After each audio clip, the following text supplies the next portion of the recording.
cruel teacher called the maid's daughter a fraud, certain a general father was a lie.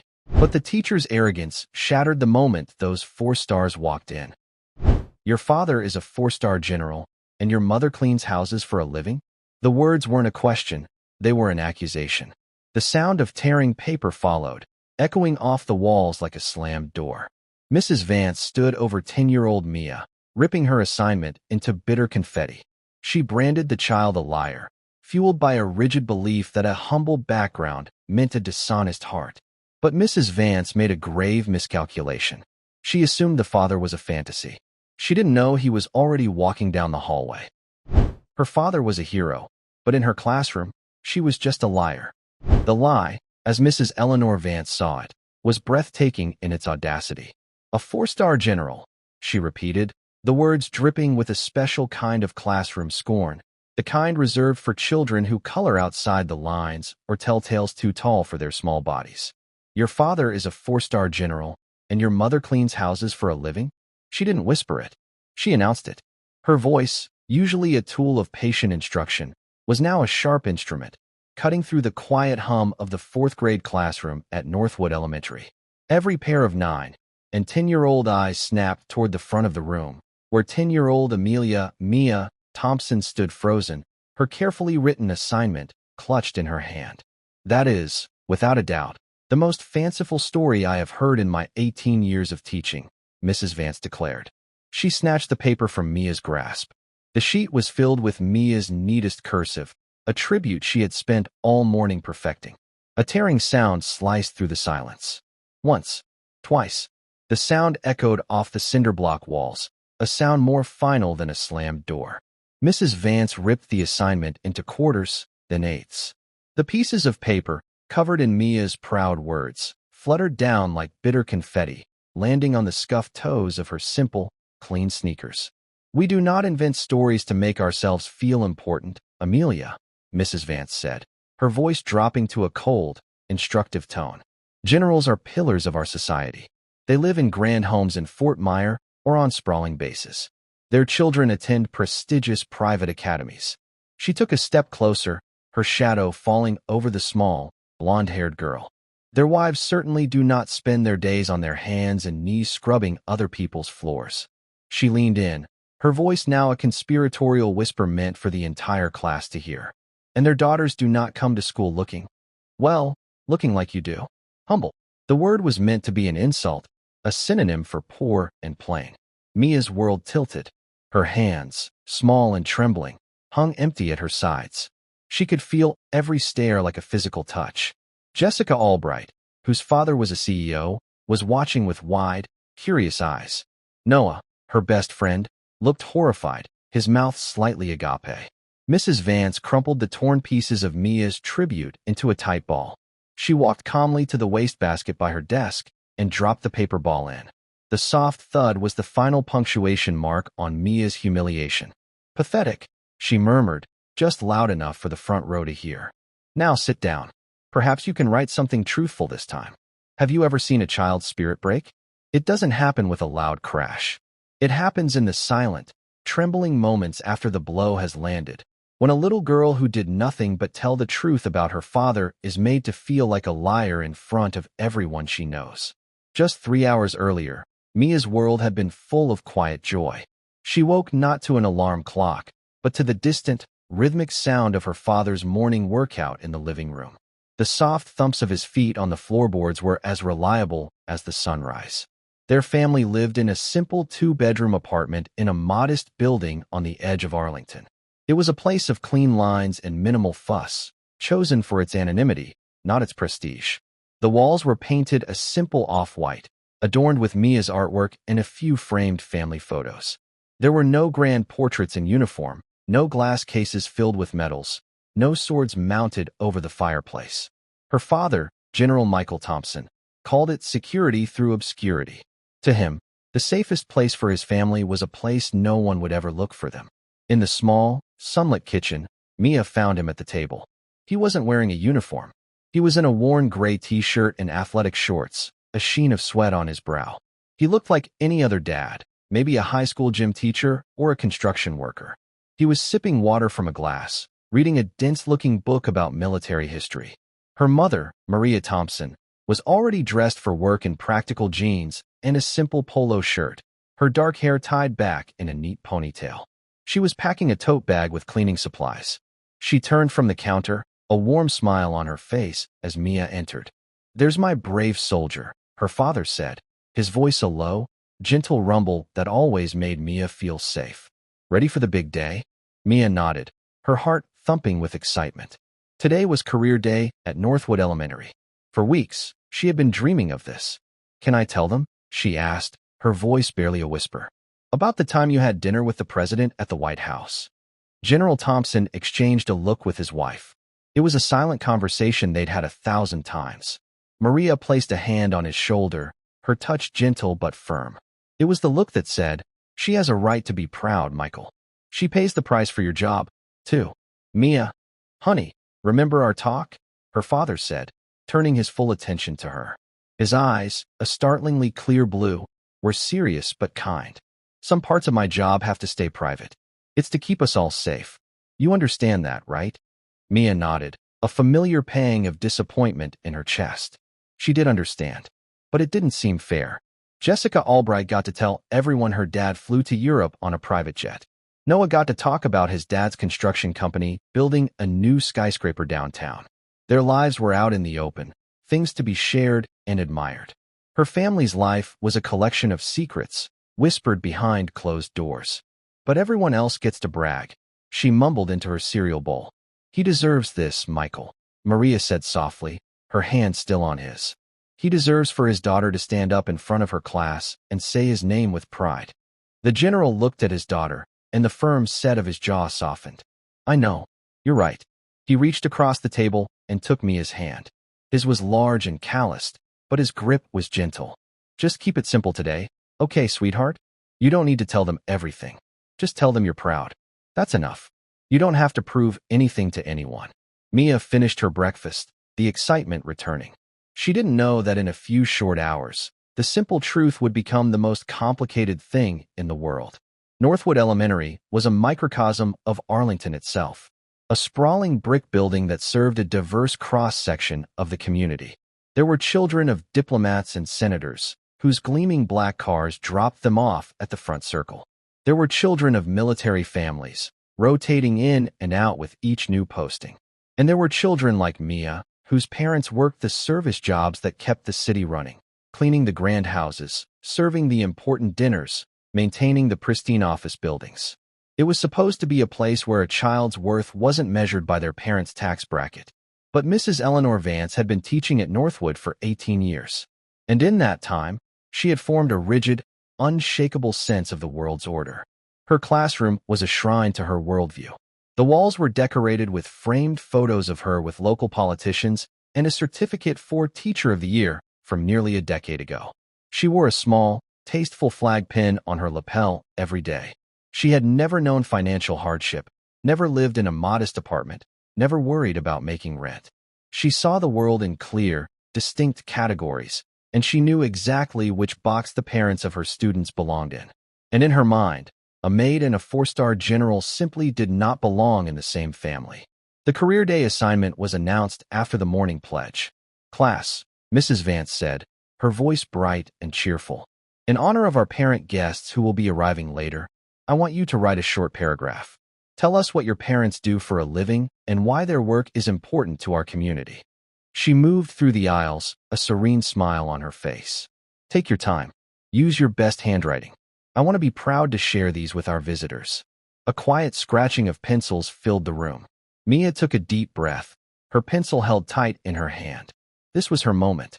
In careful, looping cursive, she began to write. "My father is General Michael Thompson. He is a 4-star general in the United States Army. He has served our country for over 30 years, in places all over the world. His job is to lead soldiers and make important decisions that help keep our country safe. Being a 4-star general is very rare. My dad says his most important job is taking care of the people he leads. My mother is Maria Thompson. She takes care of our family and also works hard helping other families keep their homes beautiful and clean. My dad says her job is just as important as his, because she brings order and peace to people's lives, and that is a kind of service, too. I am proud of both of my parents. They taught me that all work has dignity and that serving others is the most important thing you can do. She read it over, her heart swelling with pride. It was simple. It was honest. It was perfect. Noah, sitting in the desk next to hers, leaned over. Is your dad really a general? He whispered, his eyes wide with awe. Like in the movies? Mia nodded, a small smile playing on her lips. Yeah, but he doesn't like to talk about it much. That's the coolest thing I've ever heard. Noah breathed. My dad just pours concrete. My dad says building things that last is one of the most important jobs there is, Mia whispered back, repeating a lesson she'd heard many times. Your dad helps build our whole city. Noah beamed. It was then that Mrs. Vance's shadow fell across their desks. She had moved with the silent, sudden grace of a predator. She leaned down, her perfume sharp and floral, and read the words on Mia's paper. Mia watched as the teacher's lips tightened, pressing together into a thin, bloodless line. A flicker of something cold and dismissive passed through her eyes. Mia's stomach twisted into a knot. She had seen that look before. It was the same look the receptionist at the fancy doctor's office gave her mother. It was the look a saleswoman at a department store gave them when they were just browsing. It was the look that said, "You don't belong here." But Mrs. Vance said nothing. Not yet. She simply straightened up, walked back to her desk, and made a small, precise note in her day planner. As the morning dragged on, a soft buzz came from Mia's backpack. It was her emergency phone, a simple device for her parents to reach her. During a brief bathroom break, she checked the message. It was from her father. Change of plans, sweetheart. A meeting at the Pentagon was canceled. I'm on my way to your school now. Should be there by 10 a.m. Don't tell your mom. Let's make it a surprise. Mia's spirit soared. He was coming. He wasn't supposed to be able to make it because of a top-secret briefing. But now he was coming. He would be here, in her classroom. Everyone would see. Mrs. Vance would see. She hurried back to her seat, a grin she couldn't contain spreading across her face. She didn't notice the teacher watching her, her expression hardening with suspicion. Mrs. Vance had already cast her judgment. Amelia Thompson was a girl with an overactive imagination, a child from a struggling family who was making up stories for attention. And today, in front of the entire class and their distinguished parents, Mrs. Vance was going to teach her a lesson about the importance of knowing her place. What she couldn't possibly know was that in less than an hour, the truth would walk through her classroom door wearing 4 silver stars on each shoulder. And the carefully constructed world of Mrs. Eleanor Vance was about to be torn apart, piece by piece. The parents began to arrive at 9:30 a.m., a parade of Arlington's professional class. There was Mr. Albright, Jessica's father, a CEO with a booming voice and an expensive suit. There was Dr. Chun, a renowned surgeon still in his light blue scrubs. There was Mrs. Davies, an architect who brought a rolled-up blueprint to show the children. Mrs. Vance greeted each of them with a deference that bordered on reverence, her smile wide and genuine. Maria Thompson was not among them. She was across town, cleaning a large house in a wealthy neighborhood, a job she had kept for years because it gave her a sense of normalcy and independence, a quiet life away from the rigid structure of the military world. Mia sat at her desk, her leg bouncing with a nervous energy she couldn't quell. She kept glancing at the clock on the wall, its slow, deliberate ticks marking the minutes until her father's arrival. 10 o'clock. Any minute now. All right, class. Mrs. Vance clapped her hands together, her voice ringing with authority. Before our wonderful guests begin their presentations, I'd love for some of you to share the paragraphs you wrote this morning. It's so important for us to honor the work our parents do. Her eyes scanned the room. Jessica, why don't you start us off? Jessica Albright stood, her posture perfect. She read in a clear, confident voice about her father's company, about international business and shareholder meetings. Mrs. Vance beamed as if she herself had negotiated the deals. Wonderful, Jessica, a true leader in our community. One by one, other students read. An accountant, a lawyer, a software engineer. Each was met with polite applause and a warm smile from Mrs. Vance. Then, her eyes landed on Mia. Amelia Thompson, you're next. The room fell quiet. Mia stood up, her paper trembling in her hands. She had rewritten it on a fresh sheet of notebook paper after Mrs. Vance had destroyed the first one. She had left out the part about her mother. This time, it was just about her dad. She took a shaky breath and began to read. My father is General Michael Thompson. He is a 4-star general in the United States Army. He has served our country for over 30 years. She didn't get any further. Stop. The word was not loud, but it had the force of a physical blow. The visiting parents looked up from their phones, their polite smiles faltering. Every child in the room held their breath. Mrs. Vance rose slowly from her chair behind her desk, her expression a mask of disappointment. Amelia, please bring that paper to me. Her heart pounding a frantic rhythm against her ribs. Mia walked the long journey to the front of the classroom. The floor seemed to stretch on for miles. She handed the paper to her teacher. Mrs. Vance glanced at it for a fraction of a second before setting it down on her desk, a gesture of dismissal. Class, and our honored guests, Mrs. Vance began, her voice taking on the tone of a moral philosopher delivering a sermon. This provides us with a valuable teaching moment. We've been talking about virtues this year. Honesty, integrity, humility. She placed a hand on Mia's shoulder. It felt heavy, proprietary. Amelia, I am going to give you a chance to be honest with all of us right now. The real truth. What does your father actually do for a living? Mia's throat felt tight. He's a general. Mrs. Vance's eyes narrowed. A sad, pitying smile touched her lips. My dear girl, I have been an educator in this community for nearly 2 decades. I know generals' families. I have taught their children. They are part of a very specific, very public world. She gestured vaguely toward the window, as if indicating a world Mia could not possibly belong to. They don't live in the Northwood apartment complex. Their children don't look so worried all the time. A few nervous titters rippled through the students. Mr. Albright shifted uncomfortably in his small chair. But it's true, Mia insisted, her voice small but clear. He keeps a low profile. For security. For security? Mrs. Vance's laugh was a short, sharp bark of disbelief. Oh, you mean like secret missions and classified documents? Amelia, that is the stuff of movies, not real life for a 4th grader. Jessica Albright raised her hand. Mrs. Vance, maybe his dad is like a different kind of general? Thank you for your generous spirit, Jessica, the teacher said, patting her prize student's shoulder. But kindness does not excuse dishonesty. This is about character. She turned her full attention back to Mia, her face hardening. I took the liberty of checking your school registration forms this morning, Amelia. Your mother filled them out. She listed your father's occupation as government employee. A very respectable job, to be sure. But it is a far cry from a 4-star general, isn't it? Tears welled in Mia's eyes, hot and shameful. She writes that on purpose. So people don't. So we can be normal. Enough. Mrs. Vance's voice sharpened, losing its patient veneer. I will not have you stand here and continue this charade. You will go back to your seat. You will write a new paragraph about your father's actual government job, and you will apologize to me, to your classmates, and to our guests for wasting our time with these fantasies.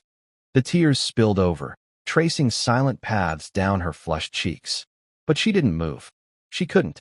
It felt like her feet were rooted to the floor. Amelia, I said, sit down.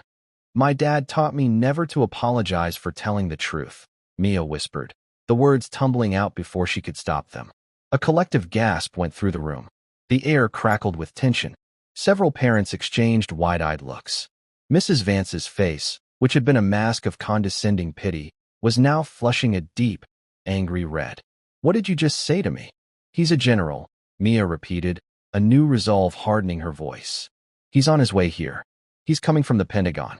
He'll be here any minute. You'll see. The clock on the wall read 10:02 a.m. To the principal's office. Now. Mrs. Vance's voice was a low, furious command. Noah stood up abruptly. But Mrs. Vance, she's not lying. I've seen pictures of her dad's medals. Noah, sit down before you join her. Mrs. Vance snapped, pointing a trembling finger at the boy. Noah sank back into his chair, his face a mixture of fear and frustration. He shot Mia a helpless, apologetic look. Mia turned and walked toward the door, her backpack clutched in her hands like a shield. As she reached the threshold, Mrs. Vance delivered her parting shot, her voice ringing out for all to hear. Let this be a lesson to all of you, she announced to the silent room. Character is not about the grand stories we tell. It's about accepting who we are with honesty and grace. Trying to be something you are not, especially when you come from a humble background, is the deepest failure of character a person can have. Mia paused at the door, her small shoulders squared. She had 90 minutes of school left, but it felt like a lifetime. 90 minutes of being the girl who lied, the girl who came from a humble background, the girl whose own teacher had branded her a pathetic fraud. She had no idea that Mrs. Vance, a woman supremely confident in her judgment, was about to have the longest and worst day of her professional life. The hallway of Northwood Elementary had never felt so long. Each step Mia took toward the principal's office was a small, lonely echo in the vast, quiet space. The cheerful, crayon-colored posters on the walls seemed to mock her. Be a buddy, not a bully. The truth will set you free.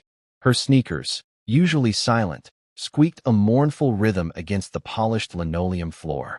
From behind the closed doors of other classrooms, she could hear the muffled sounds of learning. A teacher reading a story, a burst of children's laughter, the drone of a history lesson. It was a normal school day for everyone else.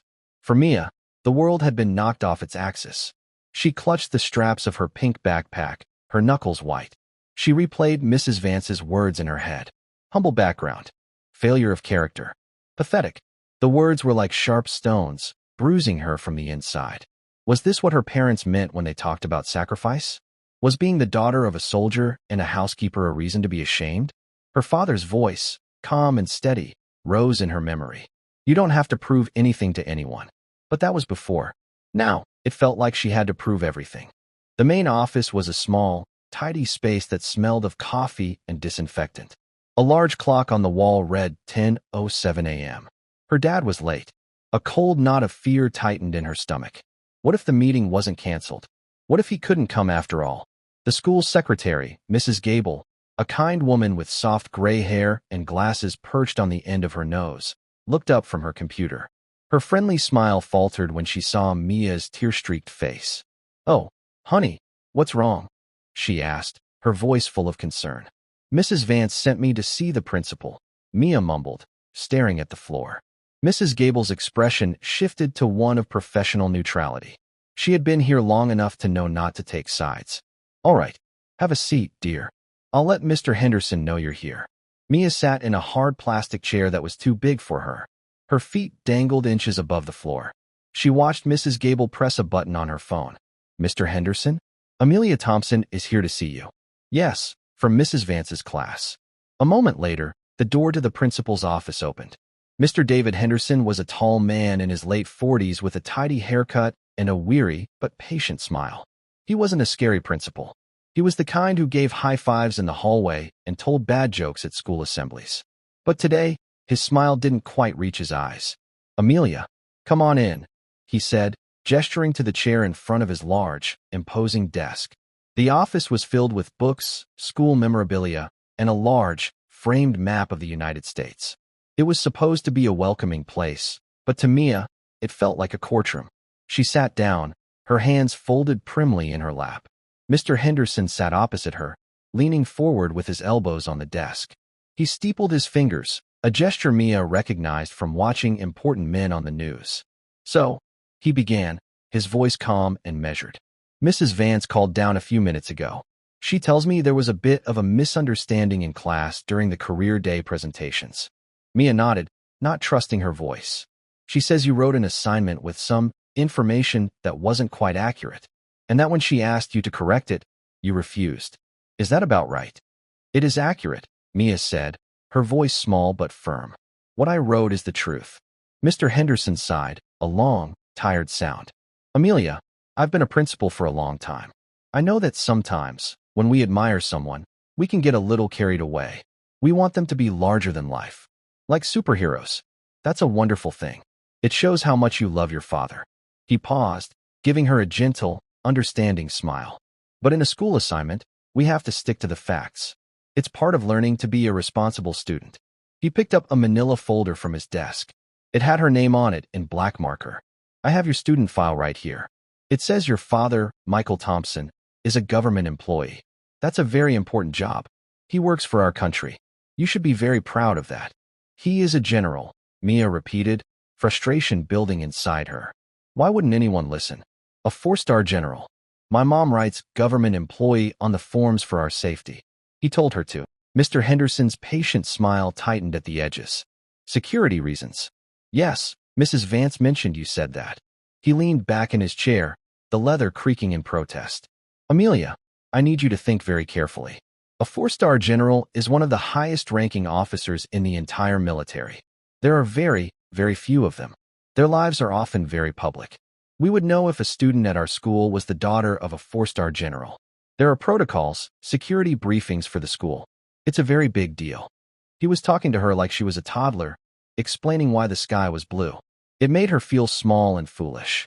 He just doesn't like a lot of fuss, Mia said, her voice trembling. He says the soldiers are the real heroes. And I'm sure he is a wonderful man, Mr. Henderson said smoothly. But this story has gotten a little out of hand, don't you think? It started as a small exaggeration, and now it's grown into a big problem. You've upset your teacher, disrupted the class, and now you're here with me. Just then, the phone on his desk buzzed. He held up a finger to Mia. Excuse me for one moment. He pressed the speaker button. Yes, Mrs. Gable? I'm sorry to interrupt, Mr. Henderson. The secretary's voice crackled through the small speaker. There's a man on the line, a Colonel Davis. He says he's calling from the Pentagon, from General Thompson's office, to confirm the general's arrival time. He says they're running about 15 minutes behind schedule. I thought it might be some kind of prank. Mr. Henderson's eyes flickered toward Mia. He saw a little girl with big, hopeful eyes, and he made an assumption, just as Mrs. Vance had.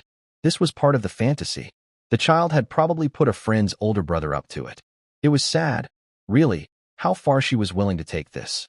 Thank you, Mrs. Gable, he said, his voice laced with a weary authority. I'm sure it's just a misunderstanding. Tell the caller that this is a secure school line, and we don't accept unsolicited calls.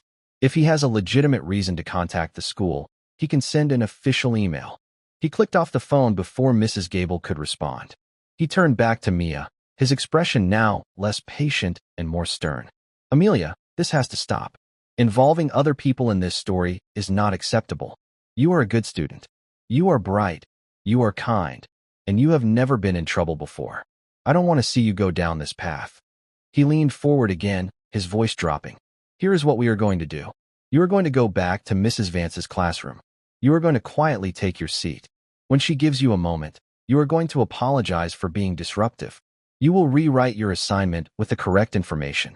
And then, this entire incident will be forgotten. No mark on your record, no phone call home. We can pretend it never happened.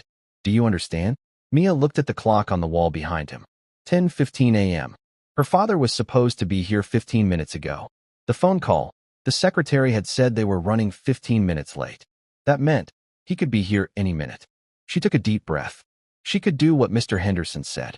She could apologize, write a lie on a piece of paper, and make it all go away.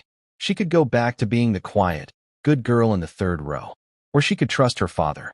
She could believe in the truth, even if no one else did. No, she said. Mr. Henderson blinked, taken aback. No, I won't apologize for telling the truth, Mia said. The words came out stronger than she expected. And I won't write a lie. The principal's face hardened. The last traces of his patient, understanding demeanor vanished. I see. Well, Amelia, you are leaving me with no choice. Disrespect and defiance are serious issues. He stood up, his tall frame seeming to fill the entire office. Return to class. You will sit there, and you will not participate until I have a chance to call your mother and schedule a conference. With both of you. He was using her mother as a threat. The thought of her mom having to leave work, to come into this office and be lectured because her daughter told the truth about her father, made Mia's blood boil. Mr. Henderson opened the door and gestured for her to walk ahead of him. Let's go. The walk back to room 112 was even more agonizing than the walk to the office. This time, she wasn't just a student in trouble. She was a problem to be managed, a defiant child being returned to her cage. Mr. Henderson walked a few paces behind her, his hard-soled shoes clicking a steady, authoritative beat on the floor. When he opened the classroom door, every head snapped in their direction. The career day presentations had paused. Mr. Albright, the CEO, was mid-sentence, talking about quarterly earnings reports. The room was thick with a tense, expectant silence. All the parents, all the students, they were all staring at her. At the little liar. Mrs. Vance, Mr. Henderson said in a low, official voice. Amelia will be rejoining you. She is to remain at her desk and work on an alternative assignment until I can speak with her mother. She will not be participating further in today's activities. Mrs. Vance gave a short, triumphant nod. It was the look of a person whose judgment had been validated by a higher authority. Mia walked back to her desk, her face burning with shame. She slid into her chair, avoiding Noah's worried gaze. She felt completely and utterly alone, an island in a sea of disbelief. She stared down at the smooth, empty surface of her desk. The clock on the wall now read 10:22 a.m. Her dad had said he'd be there. He had promised. But as the seconds ticked by, a terrible, heavy doubt began to settle in her heart. Maybe Mrs. Vance and Mr. Henderson were right. Maybe she had just imagined it all. Maybe her whole life was a fanciful story, and this was the moment the fantasy finally shattered. Then, from the hallway, came a new sound. It wasn't the squeak of sneakers or the click of a principal's shoes. It was the sound of multiple pairs of heavy, polished boots moving in perfect, practiced unison. It was a sound of purpose, of authority, of a world that did not ask for permission to enter. Heads turned toward the classroom door. Mrs. Gable, the secretary, appeared in the doorway, her face pale and flustered. "Mr. Henderson," she said, her voice a reedy whisper. "You have visitors." Mr. Henderson turned, a flicker of annoyance on his face at the interruption. "Yes, Mrs. Gable, what is it?" "I'm in the middle of." He stopped. Standing just behind the flustered secretary were two men. They were not parents. They were tall and broad-shouldered, dressed in dark, impeccably tailored suits with earpieces discreetly fitted into their ears. Their eyes, sharp and intelligent, swept the room in a single, practiced glance, assessing every person, every exit, with an unnerving stillness. They moved with a silent, coordinated grace that was completely alien to the cheerful chaos of an elementary school. Mr. Henderson's mouth went dry. "Can I help you, gentlemen?" he asked, his voice a few notes higher than usual. One of the men gave a slight, almost imperceptible nod. He didn't look at the principal. He looked past him, his gaze fixed on a point in the hallway. Then he stepped aside, and then he walked in. The man who entered the classroom was not just a father. He was an event. He was tall, with a commanding presence that seemed to suck all the air out of the room. He was wearing the United States Army dress blue uniform, a garment of such crisp precision it looked like it was forged from midnight and honor. On his chest was a breathtaking display of medals and ribbons, a rainbow of courage that told a silent story of service in faraway, dangerous places. On each shoulder, set against the dark blue fabric, were 4 silver stars. They caught the fluorescent lights of the classroom and seemed to burn with a cold, brilliant fire. The effect was instantaneous and absolute. The room didn't just go quiet. It went utterly, profoundly still. The low hum of the building's ventilation system, a sound no one had noticed a moment before, was now a roar in the dead silence. Mr. Albright, the CEO who commanded boardrooms, involuntarily straightened his tie and stood up. Dr. Chun, the surgeon, put a hand to her chest. Every parent in the room, without a word or a signal, slowly rose to their feet in a spontaneous, unified show of respect. Mr. Henderson stared, his mind struggling to process the scene. He saw the uniform. He saw the medals. He saw the 4 impossible stars. And then he remembered the phone call he had dismissed as a prank.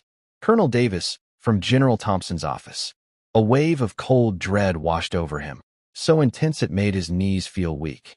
But it was Mrs. Eleanor Vance who had the most visceral reaction. She was standing near her desk, a smug, self-satisfied expression still lingering on her face from her victory over Mia. As the general stepped into the room, she followed everyone's gaze. Her eyes went from the man's face, to the uniform, to the 4 stars. The color drained from her cheeks, leaving her face a pasty, sickly white. Her mouth opened slightly, but no sound came out. The carefully constructed world she inhabited, a world of clear social strata and unshakable assumptions, was shattering before her very eyes. The humble background she had mocked, the fanciful story she had torn to pieces, was now a 6'2" reality standing in her classroom. She took a half-step back, her hand fumbling for the edge of her desk, as if to steady herself. The general's gaze swept the room once, his clear blue eyes taking in the scene. the parents standing awkwardly, the stunned teachers, the wide-eyed children. But his eyes didn't linger on any of them. They searched the room for only one person. They found her, sitting small and alone at her desk in the third row. Mia had been staring at her hands, lost in her misery. But the sudden, absolute silence made her look up. She saw the men in suits, and then she saw him. Her father. Not Dad in his worn gray t-shirt. Not Dad in his simple weekend jeans. This was General Michael Thompson, the man she had only seen in pictures and history books her dad kept in his study. And he was looking right at her. Everything she had been holding inside, the shame, the fear, the desperate hope, broke free. "Dad," she whispered.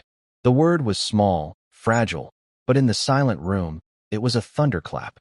The professional mask on General Thompson's face cracked. The soldier disappeared, and for a single, powerful moment, he was just a father. He saw his daughter's tear-stained face, her slumped shoulders, and the empty desk where her tribute should have been. The sight seemed to wound him more than any physical blow ever could. He ignored the principal. He ignored the teacher. He crossed the room in 3 long, purposeful strides that spoke of battlefields and command tents. He didn't care about protocol or the stunned audience. He knelt, the crisp fabric of his uniform creasing as he brought himself down to her level, right there in the aisle between the desks. He gently took her small, trembling hands in his. "I'm here, Mia," he said, his voice a low, gentle rumble meant only for her. "I'm here, sweetheart. I'm so sorry I was late. The traffic from the Pentagon was difficult." Mia launched herself into his arms, burying her face in the starched, unfamiliar fabric of his uniform. She sobbed, not with the quiet, shameful tears from before, but with great, shuddering waves of relief. He was real. He was here. She wasn't a liar. She held on to him as if he were the only solid thing in a world that had been spinning out of control. He held her just as tightly, one large, steady hand stroking her blonde hair. The embrace lasted no more than 20 seconds, but in that time, the entire story of the morning was rewritten. Every parent in that room, every child, every administrator, understood the profound injustice they had just witnessed. They had watched a teacher systematically dismantle a child's spirit for the crime of telling the truth. And now, they were watching a father put the pieces back together. General Thompson gently set Mia back in her chair, though he kept one hand firmly on her shoulder, a silent promise of protection. He stood to his full height, his posture once again that of a commander. He turned, not to Mrs. Vance, but to the principal, who was now standing by the door, looking utterly lost. "Principal Henderson, I presume." The general's voice was calm, professional, but it carried an authority that made the principal's title sound flimsy and insignificant. Yes, sir. General," Mr. Henderson stammered, his face flushed with embarrassment. We weren't expecting. I apologize for the confusion at the entrance." "The confusion was not at the entrance, Mr. Henderson," the general stated simply. The words were not an accusation. They were a statement of fact, which made them all the more damning. His eyes moved from the principal to the teacher, who was now standing frozen by her desk, looking like a statue carved from fear. "You must be Mrs. Vance," he said. His tone was level, without a trace of anger, yet it was the most intimidating sound Mrs. Vance had ever heard. Yes, sir," she whispered, her voice barely audible. "General, I can explain. There was a terrible misunderstanding." "A misunderstanding." The general repeated the word, letting it hang in the air. "My daughter was called a liar in front of her peers and visiting parents. Her schoolwork, a tribute to her family, was torn up and thrown in the garbage. She was publicly shamed and sent from the room for speaking the truth about her father's service to this country." He paused, his gaze unwavering. "Please, Mrs. Vance, explain to me exactly which part of that was a misunderstanding." Mrs. Vance paled further. She had no answer. Every reason she had cooked up in her mind now sounded like the pathetic excuse it was. She lives in an apartment. Her mother cleans houses. She doesn't look the part. How could she say those things to this man? This man who embodied a level of dignity and service she couldn't possibly comprehend. I didn't know," she finally managed to say, the words choking her. "There was no way for me to verify." "You did not verify," the general corrected her, his voice still quiet, still precise. "You assumed. You made a judgment about my daughter about my wife, about my family, based on nothing more than your own narrow prejudice. You saw a housekeeper and a little girl in simple clothes, and you decided their truth was impossible. He adjusted the cuff of his uniform jacket. Ma'am, I have led men and women in situations where a wrong assumption can cost lives. I have learned, the hard way, that assumptions based on how someone looks, where they live, or what you think you know about them are almost always wrong. And they are always dangerous. He looked from Mrs. Vance to Mr. Henderson, whose face was a mask of professional agony. And you, sir? My office called ahead to inform you of my arrival. A courtesy. Your secretary was told it was a prank. Mr. Henderson looked like he wanted the floor to swallow him whole. General, I take full responsibility. It was an error in judgment. A grave error. It was more than that, General Thompson said, his voice finally allowing a sliver of cold anger to show through. It was a failure to listen. A failure to believe a child. My child. He turned back to the class, his hand still resting on Mia's shoulder. His voice softened as he addressed the wide-eyed students. Good morning, he said, as if he were just another career day guest. My name is General Michael Thompson. I am Mia's father. I apologize for being late and for interrupting your day. He looked down at Mia, and a hint of a smile touched his lips. I promised my daughter I would be here. And the first rule of being a soldier and a father is you do not break your promises. He then turned his gaze back to Mrs. Vance, who seemed to shrink under its weight. Ma'am, I understand there was some question regarding the content of my daughter's assignment. The room was so quiet you could hear the frantic beating of Mrs. Vance's heart. She opened her mouth, then closed it again, a fish gasping for air. No words came. She had built her career, her very identity, on being the authority in the room. Now, she was a student being dressed down, and she had no answers. Principal Henderson, seeing his teacher flounder, stepped forward, attempting to regain a shred of control. General Thompson, please. We are deeply honored by your presence. Perhaps you would be willing to speak to the students about your career? We would all be fascinated to hear.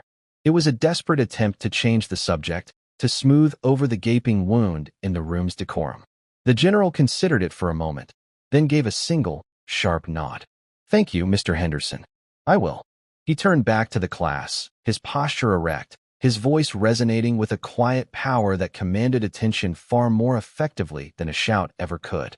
Mia, still seated, held onto the sleeve of his uniform, anchoring herself to him. My daughter, Amelia, wrote in her assignment that I am a 4-star general in the United States Army. That is correct, he began, his voice clear and steady. She wrote that I have served this country for 32 years. That is also correct. I have been stationed in places like Germany and South Korea. I have commanded soldiers in combat zones in Iraq and Afghanistan. Today, my job is here in Washington, D.C., at the Pentagon, where I work with other leaders to help form our nation's military strategy. The students stared, their mouths agape. This wasn't like the other parents' presentations. This was history, alive and breathing in their classroom. Noah looked at Mia with an expression of pure, unadulterated awe. Jessica Albright, the CEO's daughter, looked as though she was seeing a real-life superhero for the first time. The general's eyes softened as he looked down at his daughter. Mia also wrote that my wife, her mother, works hard cleaning homes, and that her work is a form of service. She is absolutely correct. He looked out at the parents and teachers. My wife, Maria, is the strongest person I know. For 30 years, she has managed our home, raised our daughter, and held our family together through a dozen moves and 6 combat deployments. She has endured Christmases alone, birthdays on a video call, and years of uncertainty. The work she does for other families, bringing order and peace to their homes, is her choice. It is work she takes pride in. It is work that has dignity. Any person who believes that one form of service is more honorable than another does not understand the meaning of the word. His gaze settled once more on Mrs. Vance. When a child in your care tells you their truth, ma'am, especially a truth that might not fit neatly into the little boxes you have created for the world, your first duty is not to doubt. It is to listen, to assume the best in them, not the worst. You teach these children about character. But what character is there in a world that judges a family by the size of their house instead of the size of their sacrifice? The silence that followed was heavy with shame. It was broken by a small, choked sob. It came from Mrs. Vance. The tears she had forced upon Mia earlier were now her own. They streamed down her face, washing away the last of her rigid composure. "General," she whispered, her voice cracking. I owe your daughter an apology." She didn't wait for his permission. She turned to face Mia, her eyes red and pleading. She walked the few steps to Mia's desk and knelt, just as the general had done. It was an act of profound surrender, a teacher kneeling before her student. "Mia," she said, her voice thick with emotion. "I was wrong. I was so terribly wrong. I made assumptions about you. I judged you and your family based on my own ignorance. I didn't believe you. And because I didn't believe you, I hurt you. In front of everyone." Her voice broke completely. "You told the truth, and I punished you for it. You deserve my respect. You deserve my trust. And I failed you. As a teacher, and as a person. I am so sorry." Mia looked from the weeping teacher to her father's calm, steady face. He gave her a small nod. The choice was hers. Mia took a breath, her small voice cutting through the emotional tension in the room. "My dad says that everyone makes mistakes. He says the important part is what you do after." She looked directly at her teacher. I think you need to believe kids more, even if their stories sound big."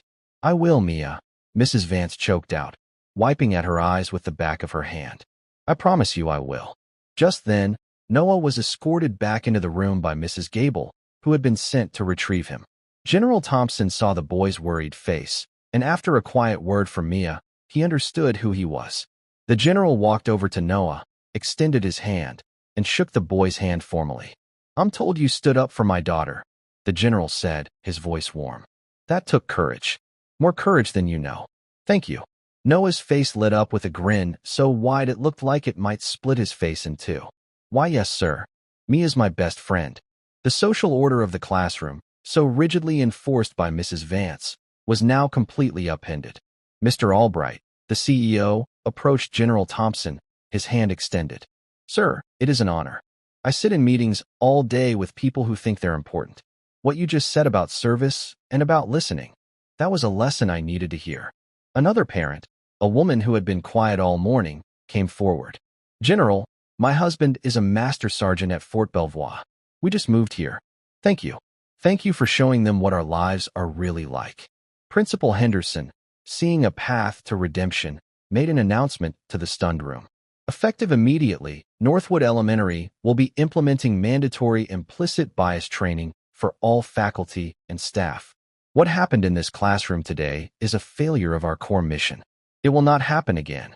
Mrs. Vance, still on her knees, looked up and nodded. "I'll be the first one to sign up," she whispered. Then, the general did something no one expected. He reached into the inner pocket of his uniform jacket and pulled out a small, heavy object. It was a coin, thick and made of brass, with an intricate military crest on it. A command coin. He pressed it into Mrs. Vance's trembling hand. "Ma'am, I am not giving you this for what you did this morning," he said, his voice gentle now. "I am giving it to you for what you did just now. For that apology. That took a different kind of courage. Let it be a reminder. Growth does not come from our successes. It comes from how we handle our failures." Mrs. Vance clutched the coin as if it were a lifeline, nodding, unable to speak. For the next half hour, General Thompson held the classroom spellbound. He didn't talk about battles or strategy. He talked about teamwork. He talked about what it felt like to be a young soldier far from home. He answered questions about his uniform, about what the different medals meant, about whether the food in the army was really as bad as people said. He made every child feel seen, and every parent's career feel valued. At the end, Mr. Henderson suggested a class photo. The students gathered around the general, buzzing with excitement. Mia stood directly in front of him, her hand held firmly in his, her face alight with a smile that was pure, radiant joy. That photograph, snapped on the principal's phone, would soon find its way onto the school's social media page, and from there, into the wider world. But in that moment, it was just a picture of a father and a daughter who had been to a battlefield and back that morning, and a father who had come to bring her safely home. Finally believed. Finally seen. That evening, in their simple, tidy apartment, the same apartment Mrs. Vance had used as evidence of their insignificance, the Thompson family sat together on their worn but comfortable couch.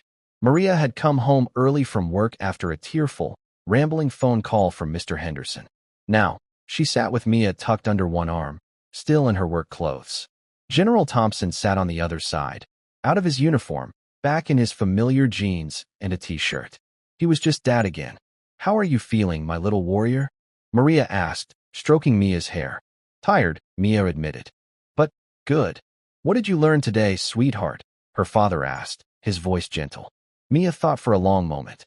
"I learned that telling the truth can be really, really hard. And scary. But you have to do it anyway." She looked up at her father. "And I learned that sometimes, the people who are supposed to protect you are the ones who hurt you the most." The words, so adult and painful, hung in the air. "But Dad," she asked, "why do we have to hide? If you had just told the school who you were from the beginning, none of this would have happened." It was the question that had been haunting him all afternoon. He leaned forward, his expression serious. "Mia, your value, your worth, has absolutely nothing to do with the stars on my shoulders. You are important because you are you. You are kind and brave and honest. I never wanted you to grow up thinking you needed my rank to matter." He sighed. "But I see now that in trying to protect you, I put you in a terrible position. I made you carry a secret that was too heavy for you. You should never have had to fight that battle alone. And I promise you, that will never happen again." From that day forward, something at Northwood Elementary changed. The implicit bias training became a cornerstone of the school's culture. Mrs. Vance became its most passionate advocate, using her own story not as a source of shame, but as a powerful cautionary tale. She kept the command coin on her desk, a constant reminder of her failure and her redemption. Her classroom became a place where every child's story was treated as sacred. The photograph of the general and Mia went viral, a potent symbol of a truth defended and an injustice rectified. It sparked a national conversation about the quiet sacrifices of military families and the hidden biases that still existed in places like schools. But for the Thompson family, life returned to its quiet rhythm. General Thompson still went to his important job at the Pentagon. Maria still went to her housekeeping jobs, finding peace in her simple, orderly work. And Mia went back to being a fourth grader. But she was different. She walked a little taller. She spoke with a new confidence. She had faced down the dragons of doubt and disbelief, and she had won. Because she learned the most important lesson of all, that her truth was powerful, it was valid, and it was worth fighting for. And she knew, with an unshakable certainty, that her father would always, always have her back. And that brings us to the end of Mia's journey, a reminder that truth doesn't need to shout to be heard. Sometimes, it just needs to walk through the door. I hope this story of a father's loyalty and a daughter's courage gave you a moment of meaningful escape today. I'd love to know where you were while listening, maybe taking a quiet break or settling in for the evening. Let me know in the comments. I read them all. If you believe in standing up for the truth, hit that like button and subscribe. We are always refining our storytelling, so please share your feedback below. Thank you for being part of this story. If you believe that true heroism lies in the everyday acts of dignity and perseverance, then you belong here. Subscribe to Unsung Heroes. Join our community to celebrate the resilience and worth of every individual and ensure their quiet sacrifices never go unnoticed. Like and share. Help us amplify these unfiltered, authentic stories by liking this video and sharing it with someone who needs to be reminded of the silent power of the human spirit. Be a witness. Hit the notification bell so you never miss a powerful look at life's challenges and triumphs across the American social landscape. Subscribe today and honor the silent power of the human spirit.